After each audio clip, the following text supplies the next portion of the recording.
You need to understand your position in this organization. Marvin. Gordon Fletcher didn't even look up when he said it. His fingers were busy straightening papers on his desk, making sure every edge lined up perfect. We were sitting in conference room 2B at Industrial Systems Corporation, the one with the broken air conditioning and that persistent smell of burnt coffee that never quite went away. I'm Marvin Hayes, 47 years old, and I've been keeping this company's factory automation systems running for 22 years. That morning, I thought I was just going to another routine compensation review. Turns out I was about to learn exactly what 22 years of loyalty was worth to them. Gordon slid a paper across the table. His watch caught the fluorescent light. Expensive, probably cost more than my monthly truck payment. This outlines your updated compensation structure for the upcoming fiscal year, he said in that flat HR voice. They all perfect after years of delivering bad news. I looked down at the document. Senior Automation Systems Engineer, 22-year service record, merit increased 2.9%. Below that, in smaller print, like they hoped I wouldn't notice, compensation aligned with organizational equity standards. I'd seen that phrase before. It was corporate speak for we've decided what you're worth, and arguing won't change our minds. 2.9%, I said quietly. Correct. That falls within the standard range for senior technical staff. I leaned back in that uncomfortable chair. The Army taught me patience, how to stay calm under pressure. 6 years with the Corps of Engineers gave me that discipline. But this wasn't equipment failure or emergency troubleshooting. This was something different, something that felt like getting sucker punched. What about Wesley? Gordon's pen stopped moving for just a second. Then he forced a smile that looked like it hurt. I'm not sure what you're asking. Wesley Brooks, the new Operations Excellence Director. He started 10 months ago. The smile got tighter. I can't discuss another employee's compensation with you, Marvin. You know that. He's making almost double my salary, isn't he? Gordon set his pen down carefully, buying time. Wesley brings different qualifications to the organization. He has an MBA from a prestigious business school. He has strategic vision that aligns with executive objectives. I let those words hang there for a moment. Different qualifications. In the Army, qualifications meant you could operate heavy machinery when levs depended on it. You either knew how to troubleshoot hydraulic systems under fire, or you didn't. You could repair communication equipment during combat, or you couldn't. There wasn't any MBA that taught you how to keep a factory running when critical systems started failing, and I have 22 years of building every automation system this company runs. I said evenly. I've personally prevented at least 30 major production failures that could have shut us down for weeks. I've saved this company millions and avoided downtime and equipment replacement, but Wesley has an MBA, so that's worth twice as much. Different roles command different market rates, Gordon said, his voice getting that careful HR neutrality. Leadership positions are benchmarked differently than technical positions. So technical expertise is worth half of what a business degree is worth, even when that technical expertise is literally keeping the production lines operational. Marvin, I understand you're frustrated. I'm not frustrated, I interrupted. I'm clarifying. Because it sounds like you're telling me that someone with zero understanding of our manufacturing systems, zero experience with our legacy equipment, and zero contribution to actually making anything is worth twice what I am. I just want to make sure I'm hearing that correctly. Gordon folded his hands on the table. Professional, controlled, unmoved by logic or fairness. We benchmark compensation against external market data. Leadership roles command premium salaries. Credentials matter. Translation, know your place. I thought about my kids, Rachel and Stephen, both still in school. Rachel was a sophomore at State University. Tuition $31,000 this year. Stephen was a high school senior, planning for college applications. I thought about the child support payments to my ex-wife, Carol Miller, $1,800 every month like clockwork. I thought about the health insurance premiums that kept going up, the 401k that had taken a beating in the last market downturn, the fact that I was 47 years old and supposedly in my peak earning years. Then I reached into my bag. Gordon tensed slightly, probably thinking I was pulling out a legal document or a list of grievances. Instead, I took out a single piece of paper, folded once, and placed it on top of his compensation document, my resignation letter. His eyes dropped to it. I watched the blood drain from his face as he read the first line. Effective immediately. I resigned from my position as Senior Automation Systems Engineer at Industrial Systems Corporation. Marvin, he started, voice cracking. I sent a copy to your inbox at 9:04 a.m., I said calmly. You'll see it when you check your email, along with copies to my direct manager, the plant manager, and the VP of operations. He blinked at the signature, at the date, at words that couldn't be taken back or negotiated away. You don't need to make this decision right now. This is a significant step. Talk to your manager. Sleep on it. We can revisit the numbers. I've been sleeping on it for 22 years, I said, standing up. This is me waking up. Gordon opened his mouth, closed it, opened it again. But you told me to understand my position in this organization, I said, picking up my bag. So I do. And my position is somewhere else. I left the resignation letter on the table and walked out. The click of the conference room door closing behind me was the most satisfying sound I'd heard in years. Let me back up and tell you how a quiet, underpaid automation engineer and one dismissive sentence in an HR meeting turned into the most expensive 36 minutes in Industrial Systems Corporation history. My name is Marvin Hayes. I'm 47 years old, divorced father of 2 kids who are counting on me for their future. I don't have an MBA. I don't have an Ivy League degree.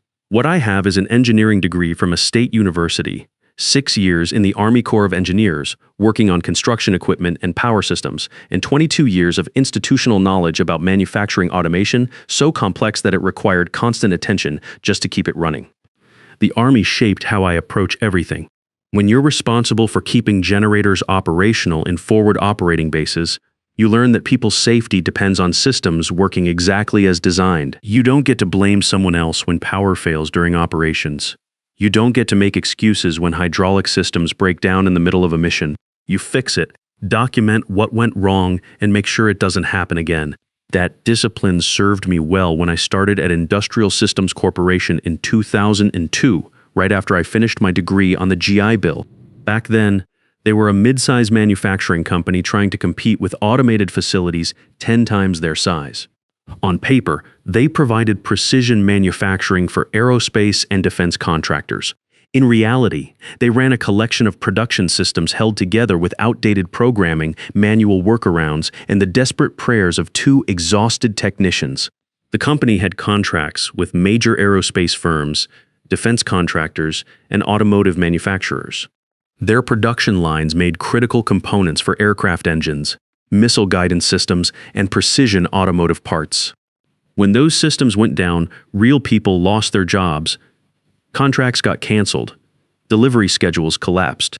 My interview was with Harold Gibson, the plant manager at the time, who'd built his career on actual manufacturing work before getting promoted into management. He understood that automation wasn't just about installing software and hoping for the best. Can you keep this equipment from falling apart? He asked, gesturing at a printout of our production schedules that looked more like a disaster timeline than a manufacturing plan. Depends, I said. Can I actually fix things, or will I just be putting out fires? If you can justify the changes, he said, you can make them. He hired me that afternoon. For the first month, I just observed. I sat in on equipment failure calls, read maintenance reports, traced control system logic, talked to the operators who'd been there long enough to know where all the problems were buried. The pattern was clear. Reactive maintenance, no predictive monitoring, and documentation that was either missing or dangerously outdated. The second month, I started documenting failure patterns, not theoretical problems, but real failures that had actually happened. Every time something broke, I wrote it down. What failed, why it failed, what the warning signs were, whether the repair actually fixed the root cause or just delayed the next breakdown. By the third month, I'd identified 18 critical vulnerabilities in our automation systems. I documented them, quantified the risk, estimated the cost to fix versus the cost of catastrophic failure. When I presented it to Harold, he asked the only question that mattered. How much to fix all of this? 14 months of dedicated work, I said, and the authority to shut down production when safety requires it. You have both, he said. I rebuilt the monitoring systems first, because you can't prevent failures you can't see coming. Created dashboards that showed not just whether equipment was running, but how close it was to breakdown. Vibration patterns, temperature trends, pressure variations, all the early warning signs that let you schedule maintenance instead of just responding to disasters. Then I rebuilt the control logic properly. Real redundancy, automated safeguards, comprehensive error logging. By the end of year 1, we had actual visibility into our production systems. By year 2, I'd trained 3 junior technicians on proper troubleshooting procedures. By year 3, I was the person everyone called when things went sideways. Not because I was officially on call, but because I was the only one who'd seen these specific failure modes before. I became the institutional memory nobody wanted to admit they depended on. And for a while, that was fine. The company grew. We added more contracts, more complexity. Revenue increased from $67 million to $18.5 million over my tenure. The board was happy. Executives got their bonuses. I got a 3.2% raise and a coffee mug that said Essential Employee. I didn't complain, not because I didn't care, but because I believed that eventually competence would be recognized. That good work would be rewarded. That loyalty would be returned. That was my first mistake. The shift started 3 years ago when Industrial Systems decided it needed to modernize its operational excellence framework. That was the phrase used by the new CEO, Philip Romano, former consulting executive brought in by the board to scale operational efficiency. Philip loved words like optimize and streamline and leverage synergies. He did not love words like equipment lifecycle or preventive maintenance, or that's going to break if we don't address it properly. Within 6 months of Philip taking over, the company started hiring differently. Less emphasis on people who understood how things worked. More emphasis on people who could make things sound impressive in board meetings. We got managers with MBAs who'd never operated a CNC machine. We got directors who could talk about driving operational excellence, but couldn't explain what a PLC actually controlled. We got consultants billing $650 an hour to tell us we should implement lean manufacturing principles. And we got Wesley Brooks, MBA from a top-tier business school, 8 years at a strategy consulting firm, 0 manufacturing background. His title, Operations Excellence Director. His job, align production initiatives with business objectives and drive strategic optimization of legacy processes. Translation, make everything sound good in PowerPoint presentations while people like me did the actual work. I discovered the pay disparity by accident, and it hit me like a physical blow. I was looking for a technical manual Laura Peterson had promised to upload when I clicked the wrong file. Wesley Brooks' offer letter. Base salary $158,000. Signing bonus $30,000. Annual bonus target 25%. Stock options 18,000 shares. I stared at those numbers for a long time. Then I opened my most recent pay stub. Base salary 81,200 tones. No signing bonus, annual bonus target 4%, which I'd received exactly twice in 22 years. Stock options 2,000 shares from my original offer. Nothing since. 10 months at the company, 0 manufacturing knowledge, 0 systems saved from catastrophic failure, making 95% more than I was. The math was simple, and it was devastating. I closed both files and sat there in my cubicle for a very long time, staring at the production monitoring screens that suddenly seemed meaningless. The factory hummed around me, machines running, operators working, people doing jobs that suddenly felt pointless.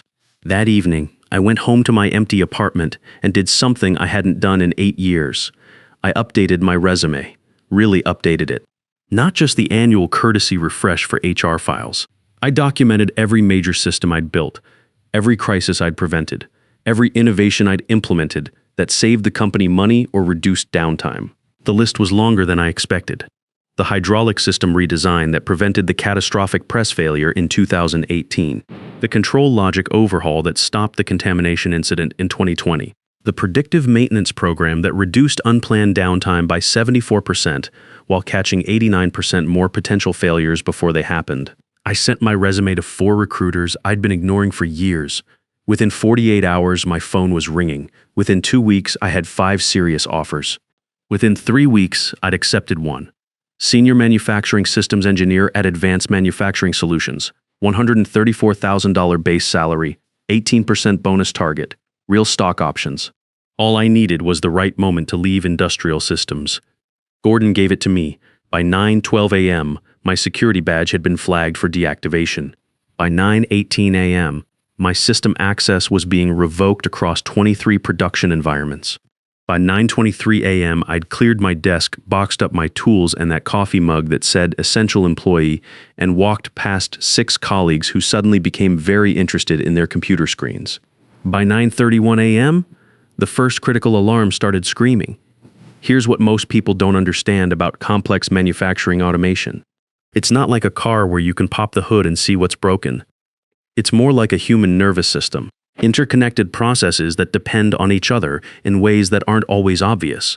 When something goes wrong, the symptoms can show up anywhere, and finding the root cause requires knowing how all the pieces fit together. I'd been that institutional memory for 22 years. Every weird programming choice, every undocumented modification, every workaround that had become critical infrastructure. It was all in my head, backed up by handwritten notes I kept in a locked drawer. The drawer they didn't know existed. By 9:38 a.m., every technician in the building was in emergency mode. The primary production control system was throwing cascading errors, not complete failure. That would have been obvious. Instead, it was degrading slowly, missing critical timing sequences while generating false error codes at an exponential rate. Danny Walsh, the junior technician I'd been mentoring, was on duty. Poor kid was 24 years old with 16 months of experience, suddenly responsible for systems he'd only seen from the outside. He checked the standard operating procedures I'd written 4 years ago, but the procedures covered normal failure modes. This wasn't normal. What was happening was a memory overflow in the sequence control processor triggered by a specific combination of production load and environmental conditions. I'd seen it exactly once before, 11 months earlier during a particularly hot summer day when the cooling systems were struggling. I documented the solution in my personal notes along with the monitoring parameters needed to detect it early. The notes that were now sitting in the trunk of my truck, Danny escalated to Laura Peterson, our senior production technician. Laura was smart, dedicated with 9 years of experience, but she'd never seen this particular failure mode because I'd fixed it quietly the last time, added some monitoring to catch it early, and moved on to the next crisis. Laura did everything right. She opened diagnostic panels, examined error logs, looked for patterns. She could see the symptoms, cycle times increasing, quality parameters drifting, error rates climbing, but she couldn't see the cause. At 10:15 a.m., Wesley Brooks walked into the production control room. In my mind, I could picture him perfectly. Pressed khakis, button-down shirt, that slight smile that said he was about to solve everything with process optimization. "Why are the efficiency numbers red?" he asked. "We're investigating a control system issue," Laura replied, not looking up from her screens. "Investigating doesn't help our delivery schedules." "Can't you just restart the line?" I can only imagine the look Laura gave him. In manufacturing, just restart is like a surgeon saying just cut it out without knowing what they're cutting. You can make things much worse very quickly. "We need to identify the root cause first," Laura said. "If we restart without understanding the problem, we could damage equipment or lose critical production data. How long will that take? I don't know. This isn't a standard failure mode." Wesley pulled out his phone. "I'm calling Philip." Philip Romano arrived 12 minutes later. I knew him well enough to picture his reaction, the carefully controlled expression that meant he was calculating financial damage. The way he'd scan the room to identify who he could blame if this became a board-level problem. "Where's Marvin?" he asked, the question I'd been waiting for. "He resigned this morning," Wesley said, over a compensation dispute. I would have paid money to see Philip's face in that moment. "You let him walk today?" "I didn't let him do anything," Wesley said defensively. "He made an emotional decision." Philip left immediately. I know because at exactly 9:47 a.m. minus 36 minutes after I'd placed that resignation letter on Gordon's desk, Philip Romano was standing outside my apartment building, knocking on my door like someone whose entire world was falling apart. Which, technically it was. "Marvin," he said, not bothering with pleasantries when I opened the door. "We need you back immediately." I looked at him through the gap in my doorway. His normally perfect suit was wrinkled, tie loosened, hair disheveled. This was a man who prided himself on control, on having backup plans for backup plans. Seeing him rattled was almost worth 22 years of being undervalued. Almost. "I don't work there anymore," I said. "I know, but our primary production lines are completely down. We have $400,000 worth of aerospace components that need to ship by Friday. Nobody can figure out why the system is failing. That sounds like your problem, not mine." His jaw clenched. "Marvin, please, just for today. We'll pay you, consulting rate, whatever you want." I shook my head slowly. No, why not? Because 36 minutes ago, your company made it very clear what I'm worth to them. So now you get to learn what your production systems are worth without me. I closed the door and turned the deadbolt. Philip knocked 4 more times, each series more desperate than the last. Then I heard his footsteps retreating down the hallway, probably back to his car, back to a crisis that was getting worse by the minute. I made myself a cup of coffee and sat down to fill out onboarding paperwork for Advanced Manufacturing Solutions. The outage lasted 84 hours. I didn't watch it happen in real time, but I heard about it later from Laura Peterson, who was still willing to talk to me after everything settled. By 2 p.m., 3 major delivery schedules were at risk. By 4 p.m., Philip had called in Manufacturing Crisis Solutions, an emergency consulting firm that specialized in production recovery. The lead consultant spent 6 hours examining our systems and finally admitted what everyone already knew. Without the original systems engineer, this could take days or weeks to fully understand and stabilize. The consulting firm worked through the weekend. They brought in 8 specialists, set up a command center, and started systematically going through every piece of our automation infrastructure. At $550 per hour per consultant, the bill was climbing toward $185,000 before they'd even identified the problem. The breakthrough came at 2:30 a.m. Sunday when Danny Walsh finally remembered something I'd mentioned casually 8 months earlier. There was an old technical document buried in our internal knowledge base, something I'd written after a similar incident years ago. Critical system dependencies and recovery procedures. It had everything. The memory overflow issue, the specific diagnostic queries, the exact sequence of steps needed to recover without triggering secondary failures. Danny followed my documentation step by step. It worked. Systems stabilized, production resumed. The consultants packed up and sent a bill for $185,000. The crisis was over, but the damage was done. The aftermath unfolded over the next 6 months, and I watched it from the comfortable distance of my new job at Advanced Manufacturing Solutions. Within the first week, 2 major aerospace contracts worth a combined $3.8 million were terminated. The delivery failures had triggered penalty clauses that cost Industrial Systems another $1.2 million. Philip called an emergency board meeting. 3 executives were asked to pursue other opportunities. Wesley Brooks was quietly reassigned to a strategic planning role with no operational authority. Gordon Fletcher was terminated for what they called organizational restructuring, though everyone knew it was because he'd managed to lose the most valuable employee in the company over a $25,000 salary difference. David Mitchell reached out to me 3 weeks after the incident. Professional email, carefully worded. He offered $128,000 base salary, 15% annual bonus, title bump to principal manufacturing engineer, direct reporting to him instead of through middle management. "I know we failed you," the email said. "I'm asking for a chance to make it right." I read it 3 times, then I responded, "I appreciate the offer, but I've already started at my new company. I'm happy here. I hope you can rebuild your engineering program successfully," because I was happy. Advanced Manufacturing Solutions was everything Industrial Systems wasn't.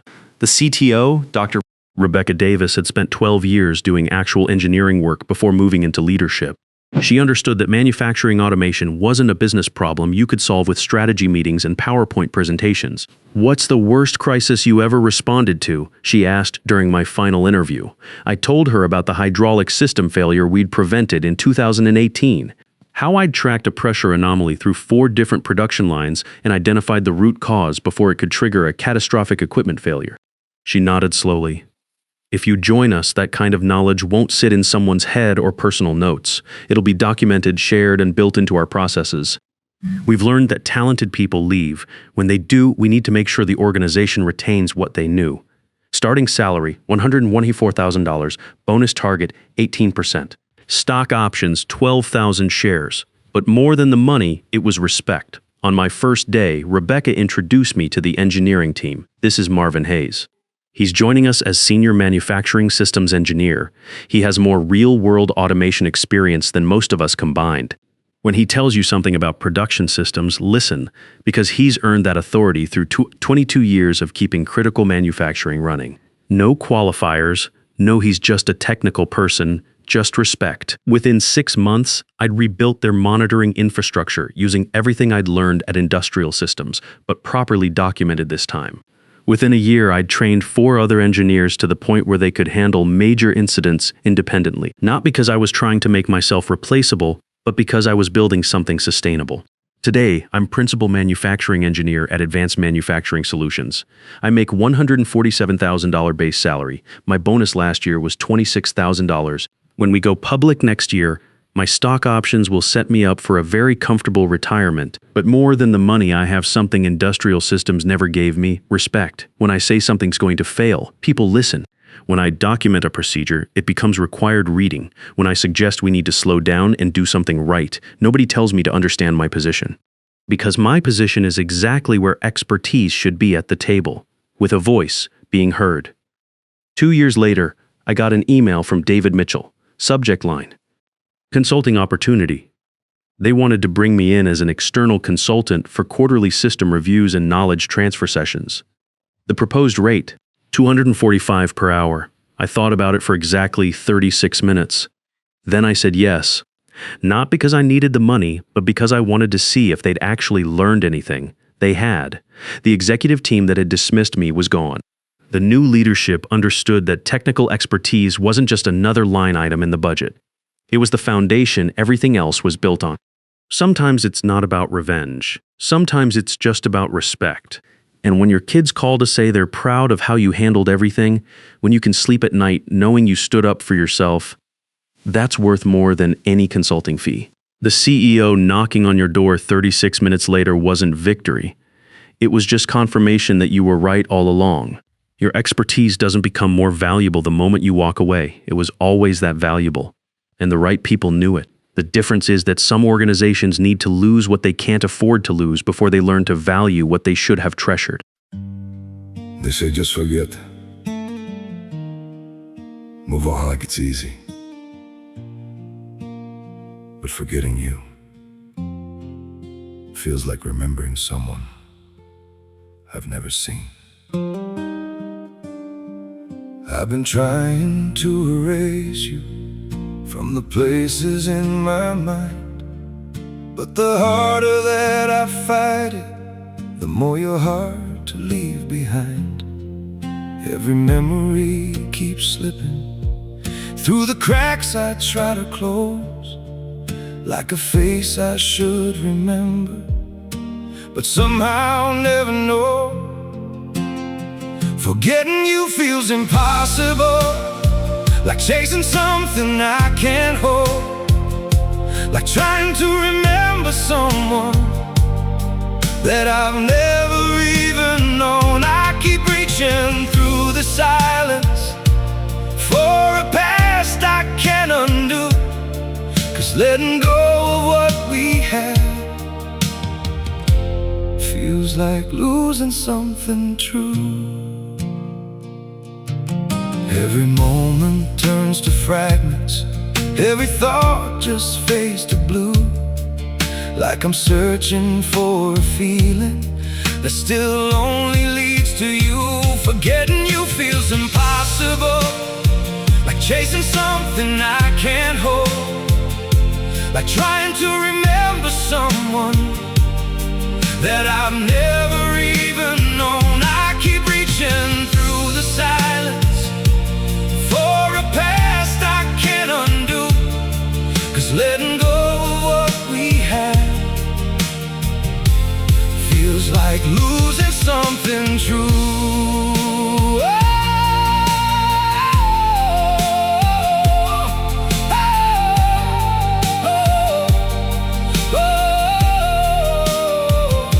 If I never met you, maybe I would know just how to heal. But now every empty moment still reminds me what is real. Forgetting you feels impossible, like chasing something I can't hold, like trying to remember someone that I've never even known. I keep reaching through the silence for a past I can't undo, 'cause letting go of what we had feels like losing something true.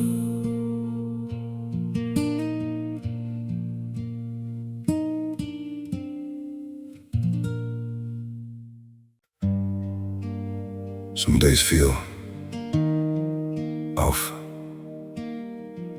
like I'm standing but still falling. A little pain, a little tired, and no one to tell it all to. There are days that feel unsteady, like I'm drifting out of place. Every step just feels so heavy, with a smile I have to fake. A little hurt I keep inside me, a little weight I always hide, and 1,000 quiet worries I've been holding deep inside. There's no one here to tell it to, no one who would understand. So I carry all these feelings like they're slipping through my hands. A little broken, little lost, trying hard to just get through. All these nights I stay awake with everything I never say to you. I keep walking through the silence like it's all I've ever known. Every crowded room reminds me how it feels to be alone. There's no one here to tell it to, no one who would understand. So I carry all these feelings like they're slipping through my hands. A little broken, little lost, trying hard to just get through. All these nights I stay awake with everything I never say to you.